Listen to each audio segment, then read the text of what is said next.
સુરતના શહેરીજનોને પ્રોજેક્ટની કાગડોળે રાહ જોઈ રહ્યા છે. તો સુરત મેટ્રો રેલ પ્રોજેક્ટ હવે જૂન 2026માં શરૂ થઈ જશે તેમ જાણવા મળ્યું છે. ગુજરાત મેટ્રો રેલ કોર્પોરેશન દ્વારા અગાઉ માર્ચ 2025માં મેટ્રોને એક ફેઝ શરૂ થઈ ગયો છે તેમ જણાવ્યું હતું. જો કે હવે જૂન 2026માં શહેરમાં મેટ્રો શરૂ થાય તેવી શક્યતાઓ વ્યક્ત કરવામાં આવી છે. સરથાણાથી ડ્રીમ સિટી સુધીના 22.77 કિલોમીટરના કોરિડોરમાં એકમાં 74.06% કામ પૂર્ણ થઈ હોવાની વાત સામે આવી છે. સુરતના શહેરીજનોને પ્રોજેક્ટની કાગડાળે રાહ જોઈ રહ્યા છે. સુરત મેટ્રો રેલ પ્રોજેક્ટ હવે જૂન 2026માં શરૂ થઈ જશે તેમ જાણવા મળ્યું છે. ગુજરાત મેટ્રો રેલ કોર્પોરેશન દ્વારા અગાઉ માર્ચ 2025 સુધીમાં મેટ્રોનો એક ક્રેઝ શરૂ થશે તેમ જણાવ્યું હતું કે હવે જૂન 2026માં સુરત શહેરમાં મેટ્રો શરૂ થાય તેવી શક્યતાઓ વ્યક્ત કરવામાં આવી છે. સરથાણાથી ડ્રીમ સિટી સુધીના 22.77 કિલોમીટરના કોરિડોર 1માં 74.6% કામ પૂર્ણ થઈ ગયું હોવાની માહિતી મળી છે.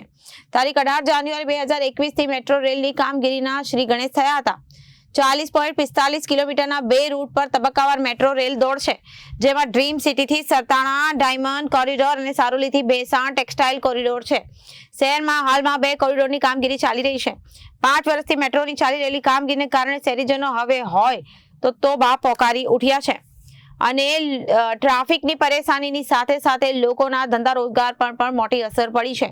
ત્યારે હવે આ પ્રોજેક્ટ શરૂ થાય તેથી શહેરીજનોએ કાગડાળે રાહ જોઈ રહ્યા છે, જેથી આ સમસ્યાનો કોઈ અંત આવે. પરંતુ મેટ્રો સત્તાધીશોના જણાવ્યા અનુસાર જૂન 2026 સુધીમાં મેટ્રો ફૂલ ફ્લેઝમાં શરૂ થશે તેમ જણાવ્યું છે. આ તારીખ બાદ મેટ્રોના શુભારંભ માટે નવી કોઈ તારીખ ન આવે તેવી આશા શહેરીજનો રાખી રહ્યા છે. Bureau report, Janadesh news.